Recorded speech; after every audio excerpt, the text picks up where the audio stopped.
का करू द्वारिका आईचे तुझा विठ्ठला सारखा, आईचे तुझा विठ्ठला सारखा. आता सर्वांनी म्हणा, आईचे तुझा विठ्ठला सारखा, आईचे तुझा विठ्ठला सारखा.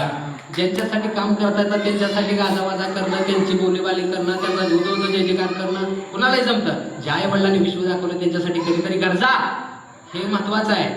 जगामध्ये 28+1 तेलंगणा 29 राज्य आहे. ते कधी ऐकले? जय जय आसाम माझा ऐकले कधी? नाही ना. जय जय महाराष्ट्र माझा. महाराष्ट्राची भौगोलिक परिस्थिती, महाराष्ट्राचा इतिहास ओळखा, महाराष्ट्राचे नागरिक आहात आपण. आपल्याला अभिमान असला पाहिजे आपल्या देशाबद्दल, आपल्या गरजाबद्दल. एक गोष्ट सांगतो, वय वर्ष 17 पर्यंत स्वतःच बाल अवस्थेपूर्ण जगा. तिथून परत जे चालू होती तुमची प्रौढ अवस्था, त्याच्यामध्ये युवक युवतीचा सहभाग असतो.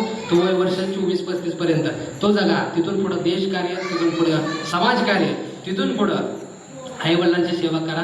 ज्या लोकांनी तुम्हाला इथपर्यंत पोहोचवलं, वाईट काळामध्येच साथ दिली, त्या लोकांना मात्र कधी दुजोरा देऊ नका, विसरू नका. कारण कसं असं माहिती आहे का, जेव्हा कोटीचे कोणी नव्हते तेव्हा आम्ही होतो. आज तुमच्या यादीमध्ये लाखोंची गर्दी आहे, पण ज्यावेळेस कोणीच नव्हतं त्यावेळेस आम्ही होतो. अशा लोकांना जपा की ज्या लोकांनी तुमच्या वाईट काळामध्ये. महाराष्ट्राची संस्कृती सांगून जातो, पोट लागल्यानंतर